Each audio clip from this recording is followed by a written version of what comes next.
Hi అండి, అందరికీ నమస్కారం. Welcome to our channel Yamuna's world.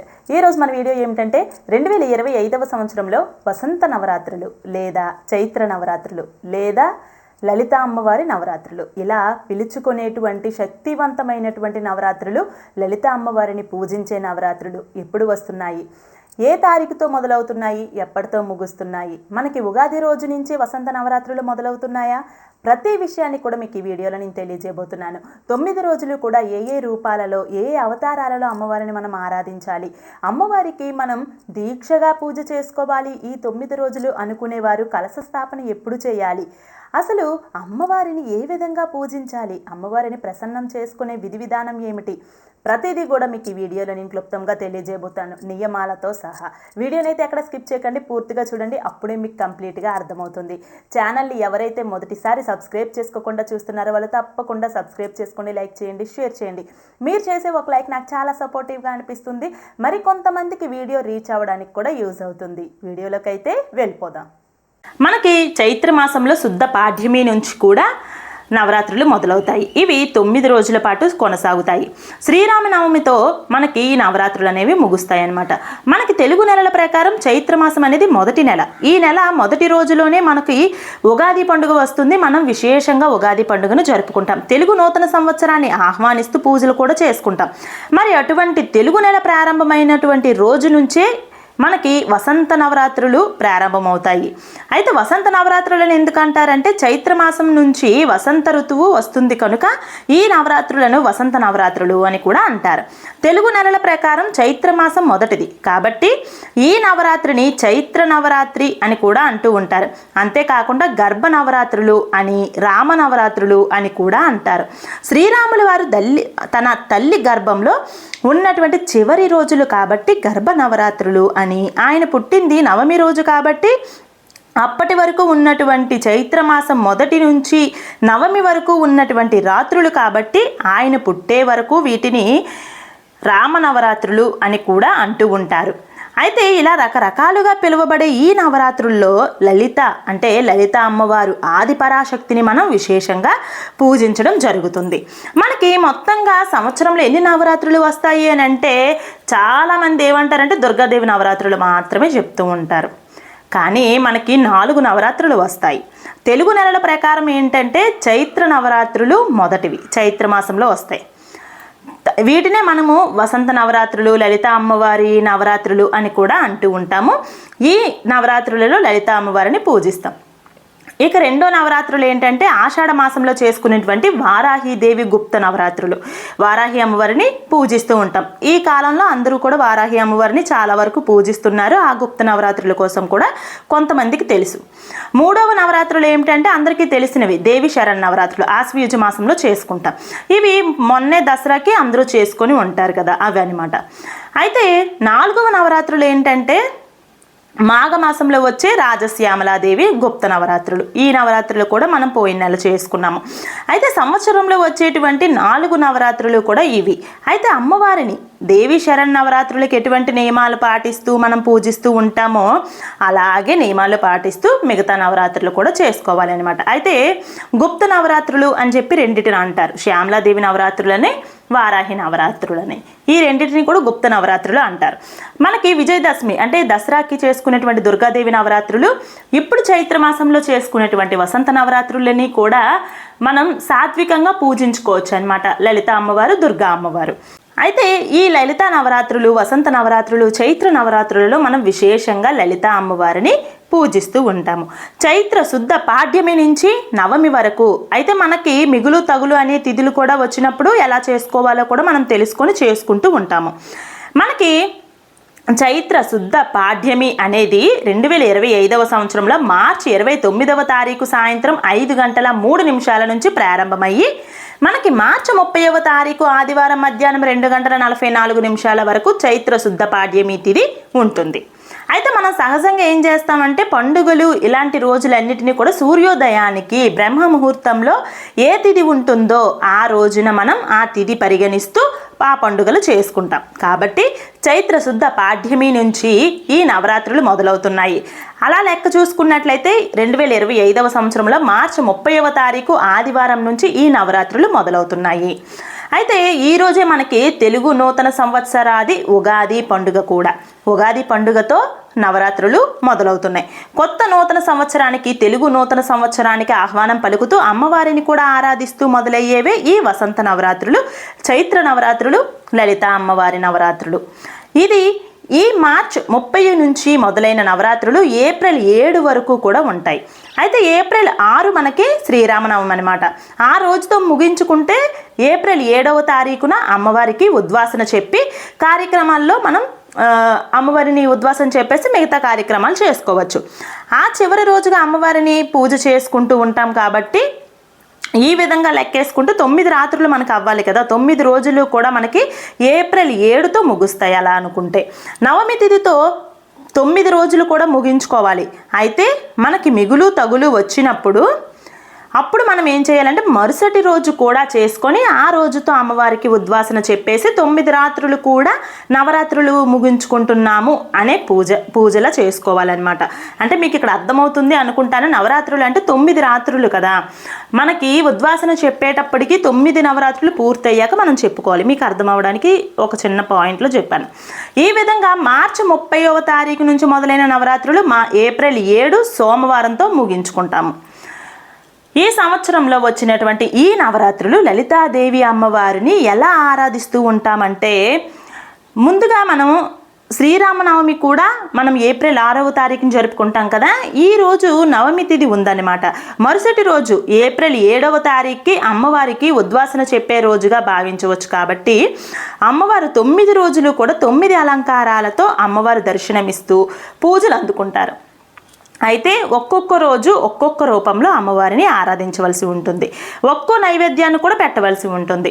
అయితే మనం అమ్మవారికి మొదటి రోజు ఏ అమ్మవారిగా మనం ఆరాధించాలి, రెండవ రోజు ఏ అలంకారంలో మనం ఆరాధించాలి అనేది కూడా తెలుసుకుందాం. అమ్మవారిని మొదటి రోజు శైలపుత్రీదేవిగా ఆరాధించడం జరుగుతుంది. రెండవ రోజు బ్రహ్మచారినిగా ఆరాధిస్తాం.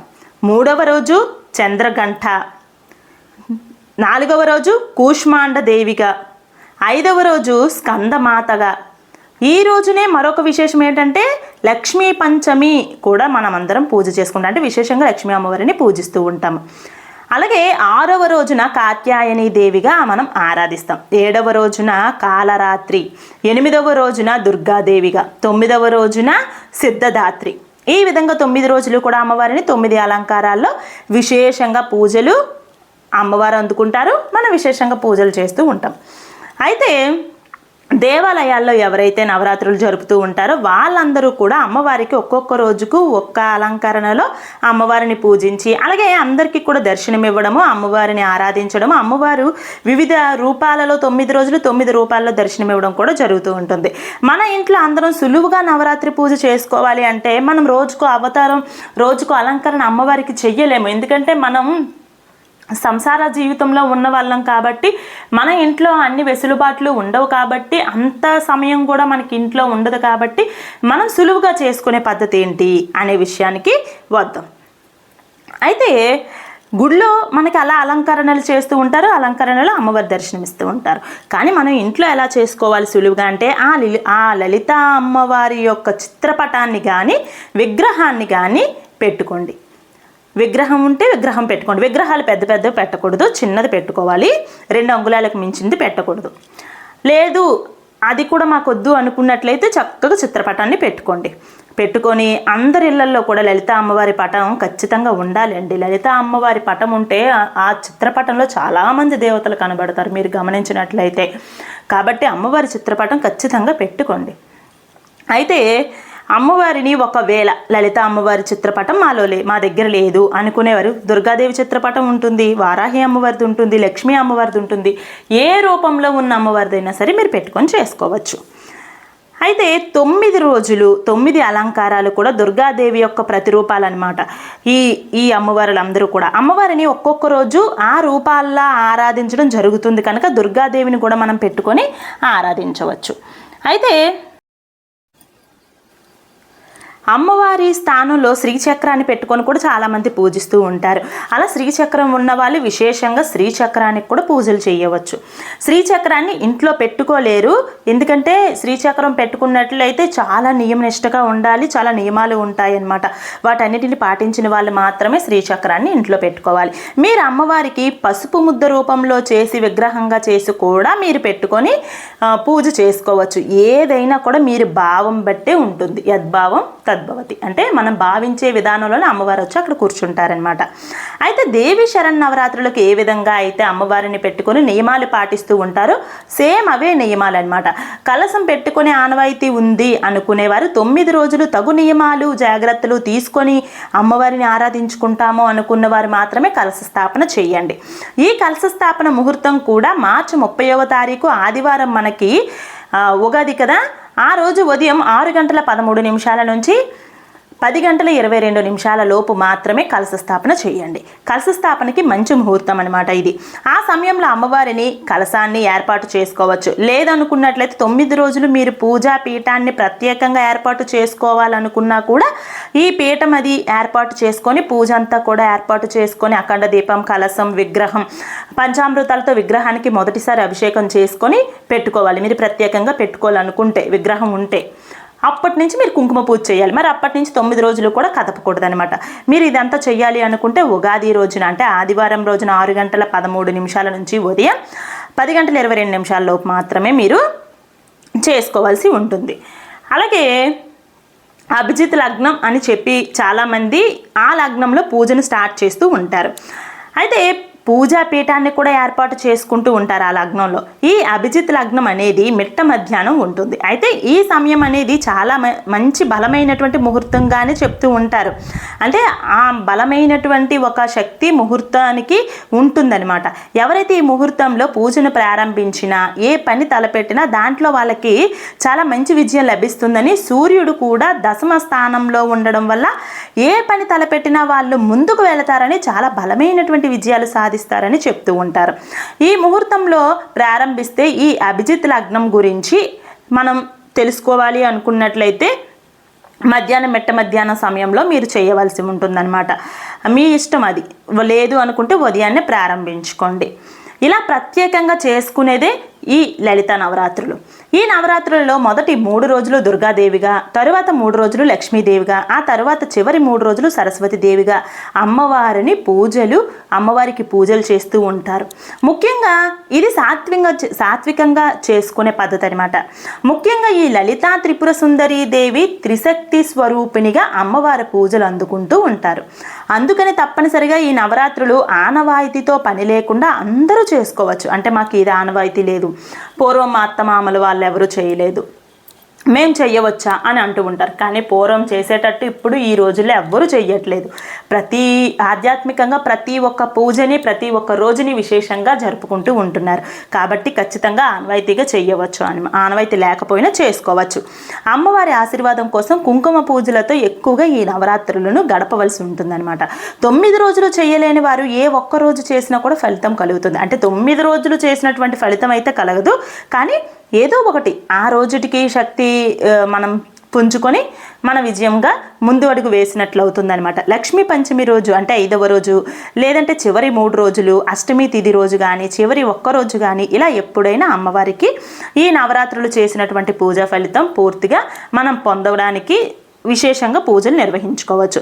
ఏ ఒక్కరోజు చేసినా కూడా అమ్మవారి మనల్ని కరుణిస్తుంది. నవరాత్రులు అనేవి ముఖ్యంగా అమ్మవారికి సౌభాగ్యం కోసం, సంతానం కోసం, ఎటువంటి ధర్మబద్ధమైనటువంటి కోరిక నెరవేర్చుకోవడం కోసం అమ్మవారిని ముఖ్యంగా మనం ఆరాధిస్తూ ఉంటాం.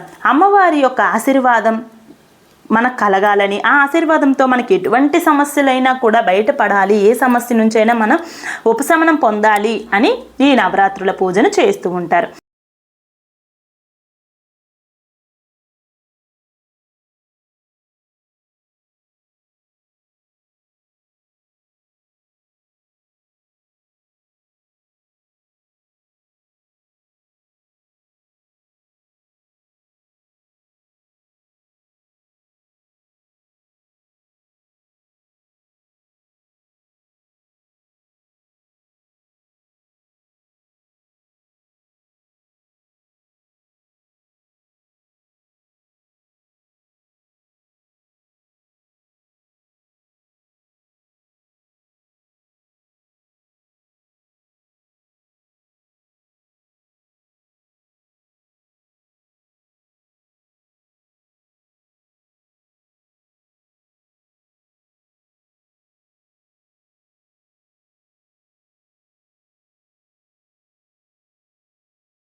విన్నారు కదా, మీకైతే చాలా బాగా అర్థమైందని అనుకుంటాను.